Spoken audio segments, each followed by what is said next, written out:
Okay, I think it's about time the team and I got this off our chests. Sometimes Disney World vacations throw us for a loop. Here we are, providing the best tips and tricks for you on the daily, and we find ourselves wishing for the advice instead.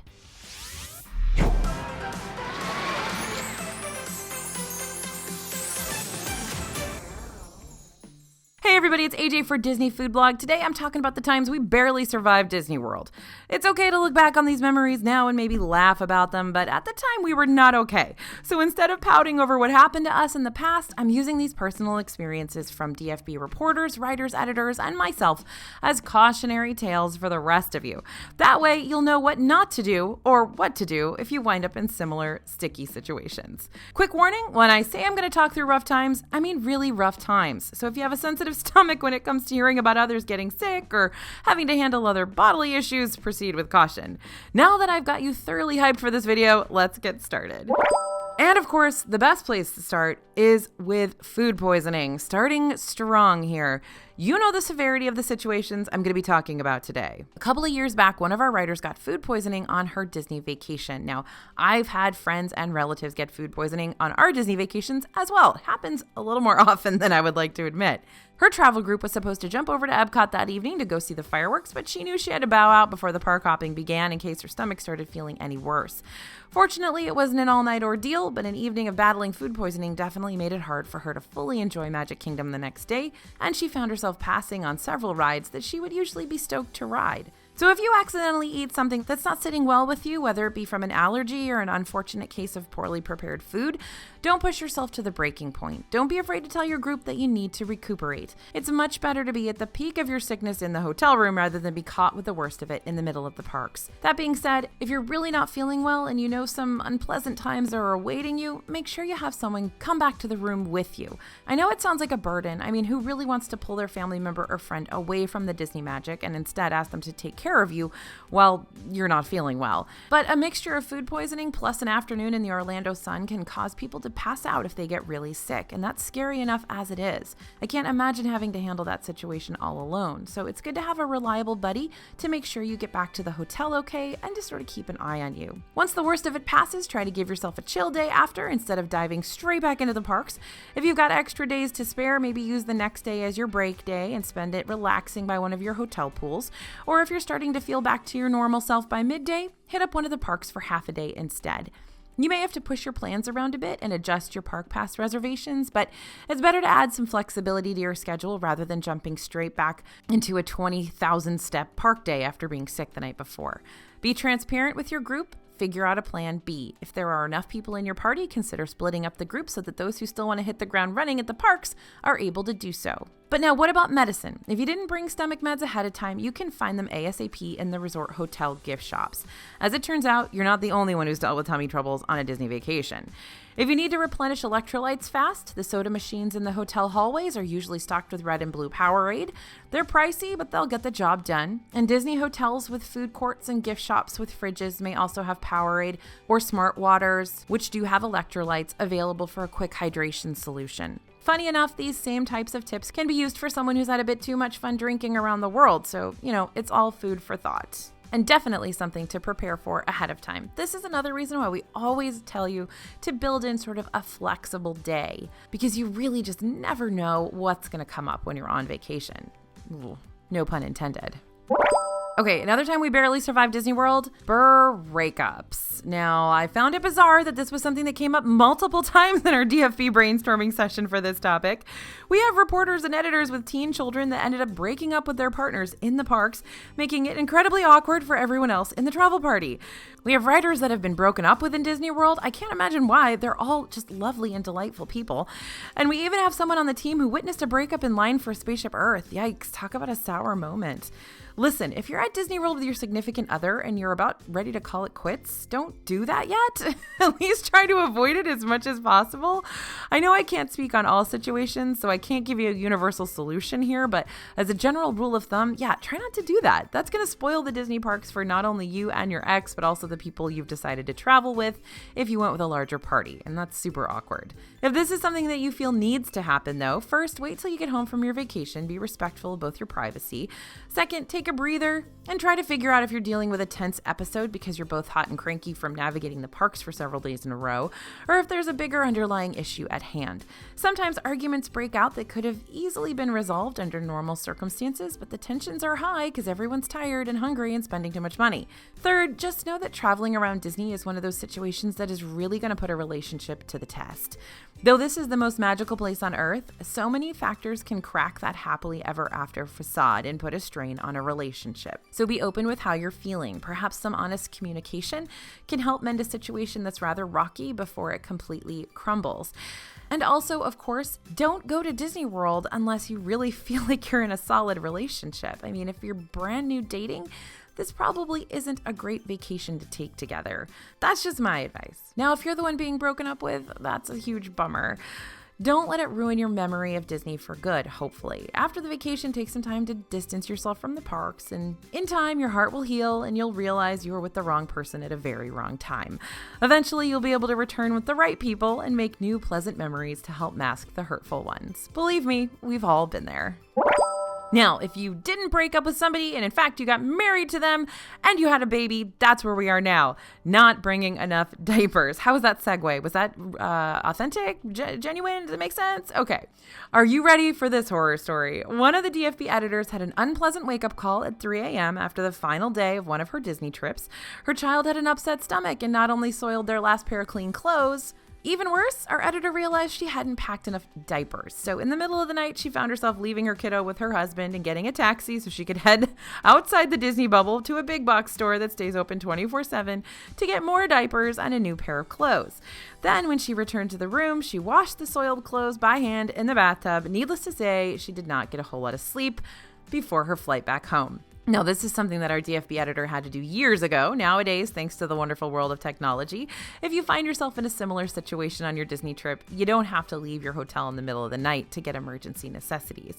Instead, you can order new clothes and diapers from delivery services like Shipt that provide 24-hour services for most cities. According to the Shipt website, deliveries can be scheduled for as little as 1 hour after you place your order. Instacart's also a delivery service that can provide you with certain late-night emergency necessities and groceries as needed. However, their deliveries really only run between 9 a.m. to midnight. Shipt and Instacart deliver more than just clothes and diapers. They can pull orders from a variety of shopping locations like grocery stores, technology stores, pharmacies, and even pet stores in case you bring your doggo to one of the pet-friendly hotels and you need more food or a sturdier leash. But make sure that the store you're wanting to order from is open. Just because Shipt is a 24-hour service doesn't mean they can pick up an item from a pet store that closes at 10 and deliver it to you at 3 a.m. If you'd still prefer to get these emergency items yourself and not have to wait on a delivery service to do it for you, numerous big box stores like Walmart do stay open 24/7. The same goes for select drugstores near the Disney bubble. Although they won't have many clothing options, they will have a few, plus they'll have diapers. You'll just need to call a cab or rideshare service or take your car if you drove. But what about those soiled clothes? What are you going to do with those? Well, all hotels do have 24-hour self-service laundry facilities. Just make sure you have your debit or credit card on hand so that you can pay for that service. Another great thing about the laundry rooms on property is that they can text you when your laundry cycle is complete. So if you want to walk around the hotel for a bit and pick up your clothes later, you totally can. Or, sleep. If you book a deluxe villa that has at least one bedroom or more, you'll have access to a washer and dryer right in your room. That's been heaven sent for us when we had babies. You'll also receive a complimentary single-use box of laundry detergent. All additional boxes will cost $1 each. The moral of this story, if you feel like you're running low on supplies, don't wait until the last minute to restock, even if you're in the middle of your vacation. If you see you're running low on diapers, you can order from the Shipt or Instacart website and have them delivered to your hotel room without ever having to interrupt your Disney day. All right, this next one wasn't just one reporter story. This was several, including me. Yep, we are going to talk about feet because we always talk about feet on this channel. It's really, really important, my friend. One reporter dealt with her feet being so sore that her mother had to go buy her giant soft mini slippers from the now defunct Mouse Gear, just like Jay does for Gloria and Modern Family when they're in Disneyland. If you know, you know. Another writer actually wore proper park shoes, like our DFB brand recommends doing on our website, guide, and DFB channel, but these shoes were brand new, so her feet were still rubbed raw, and she lost feeling in her toes for almost a week, which is super concerning, so please go see a doctor if this happens to you. She's just lucky there wasn't serious nerve damage going on. And another reporter told the team about his gross blister story, but I'm going to spare you the details on that one. Oh, and then there's our writer whose husband wore a hole through his Converse on the first park day and didn't tell her. Instead, he kept tripling up on his socks and wearing a hole through all of them too. I've actually had to buy multiple pairs of socks to walk in, plus I had to bum moleskin off a front desk cast member after running across Epcot in flip-flops. So yeah, the sore feet situation, do not underestimate it. Even those of us who know all the tips have done it a million times before. We still carry moleskin with us. We still carry blister patches with us. Anything can happen, people. Anything, no matter how prepared you are. Now, like I mentioned a second ago, I've given you tips on this subject time and again, so I'll make this segment brief.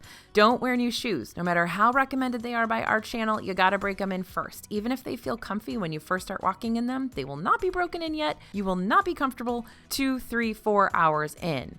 That being said, don't bring shoes that are too broken in. If your shoes are several years old and are worse for wear, don't trust them to support you during a week's worth of constantly being on your feet. Also, don't wear shoes without arch support if that's going to be a problem for you. Walking on the flat pavement all day long is going to hurt, so either bring a pair of shoes with arch support or use arch support inserts. Also, bring an extra pair of socks if you're going to wear tennis shoes, like a lot of extra pairs of socks. Even bring a couple extras in your park bag in case it rains and your current socks are soaked and keeping your feet all pruny. Even if you follow all these rules, here's the sad truth. Your feet are still going to ache at the end of the day. Them's the breaks. Your feet probably aren't used to walking over 20,000 steps a day for many days in a row. So don't forget to take breaks and don't go too hard on your first day in the parks. Even if you're feeling super jazzed and ready to take on Disney World by storm, remember that this is like running a marathon. You don't want to use up all your stamina at the beginning and then lose it by the end. Next on our list of times we barely survived Disney World is riding rides we can't stand. This story makes me feel bad for laughing. One of our DFB reporters was in the Disney College program when the new Fantasyland opened. Now, Disney needed 100 volunteers to ride the rides in Fantasyland for promotional aerial shots. She was hyped to volunteer, hoping to be assigned the new Seven Dwarfs Mine Train coaster, but instead, she got Dumbo the Flying Elephant. From 4:30 a.m. to 6:30 a.m., she was not allowed to get off the ride and rode Dumbo 59 times in a row until she was completely nauseated. To this day, she can't even look at Dumbo without feeling queasy. Okay, so this situation's not going to happen to you, but you might feel like it if you're traveling with a kiddo who wants to ride the same ride over and over and over again. If you're with a kid who may have a meltdown if they don't ride Dumbo all day long, try these tips. Hype up another character and ride. If you're getting excited about something new, then there's the potential that they'll feed off your energy. Don't act annoyed about their love for Dumbo, just redirect the interest elsewhere. You can also strike the tiny tyke a deal. Tell them your travel party needs to take turns choosing rides, and when it's their turn, they can pick Dumbo again, if they so desire. There might be some pushback, especially for the really young kids who are still learning those basic sharing skills, but it's a great opportunity for them to practice sharing and patience. Okay, now this next one is something nobody thinks about until it's actually happening, so we're going to tell you about it first. For those of you who use a wheelchair or have a travel party member who uses a wheelchair, this is something you're going to want to think about ahead of time. One of our DFB team went to Disney World with her family. Now, her dad needed a wheelchair to navigate the parks. Instead of renting an electric scooter or ECV, our team member insisted she could push her dad in his personal wheelchair so that he didn't have to spend the extra money. As it turns out, our reporter received quite the extra workout that day and was exhausted by mid-afternoon. If someone in your travel party uses a standard wheelchair to get around, it's still not a bad idea to invest in an ECV rental for your trip. ECV rentals run about $50 a day, and they're available in all 4 Disney parks, both water parks and at Disney Springs. You'll also have to pay a $20 refundable deposit at the theme parks and a $100 refundable deposit at the water parks and Disney Springs. Those ECV rentals are transferable between locations, so you don't have to worry about hopping to another park and having to pay another $50 for another rental on the same day. ECVs are available on a first-come, first-served basis, so make sure to head over to the rental locations at the front of the parks or over at Sundries near Wolfgang Puck Bar and Grill earlier in the day to secure your rental. If you'd rather not pay $50 per day for a rental ECV, make sure you're traveling with one or more multiple party members that can help take turns with wheelchair navigation around the parks. That way, the responsibility doesn't land solely on one person for the whole day. Break it up, switch it out when needed, and have the best vacation ever. And last but not least, we're going to talk about bird poop. It happens, people. There are a lot of birds hovering around Disney World. We love them, but sometimes they can test us. One of our riders was waiting in line for one of the International Flower and Garden Festival booths at Epcot when her dad was pooped on by a bird. So what did our rider's father do? Laughed it off, and everyone else did too. Instead of it being a negative memory, it became a really funny one. And to this day, they have the bird poop event of 2018 marked on their calendars, and they celebrate it every year. It's March 12th in case you want to celebrate it too. If this happens to you and all the giggles have finally subsided, you're definitely going to want to clean up. Disney's got bathrooms nearby all over the parks, making it easy for you to slip into one and wash yourself off real quick. These are the times when bleach pens are great to have pre-packed in your park bag so you can attack the splotch before it permanently stains your clothes. And also use one of the hand sanitizer stations that are located all around the Disney parks immediately after the event happens, or use a travel hand sanitizer that you hopefully packed in your bag before the trip. Birds can carry lots of germs, so you want to kill those before touching your face, hand railings, or any other surfaces that could potentially make you or someone else sick. Well, that was a journey, folks. Thanks for joining me and the team through these walks down memory lane. This is honestly something my team has so much fun doing when we tell each other all these stories from our past. And because we're a virtual company, meaning none of us are in the same town or city or office, we basically only have these fun little adventures and fun little conversations to really get to know each other. So whenever we get to ask each other these kinds of questions, it's really, really fun. So we thank you for watching so that we get to talk about stuff like this with each other. Now, although these situations were super tense at the time, we did survive, and you will too. Just channel your inner Gloria Gaynor and you'll be fine. If you're looking for more travel tips, you can hit up the DFB website. And if you want even more travel tips, like 900 pages worth of travel tips, you can purchase the DFB Guide to Walt Disney World Dining 2021, which will provide you with reviews, advice, and information that's going to help you win at Disney World. Thanks for listening, everyone. Thanks for watching. As always, this is AJ and the team for Disney Food Blog, and we'll see you real soon.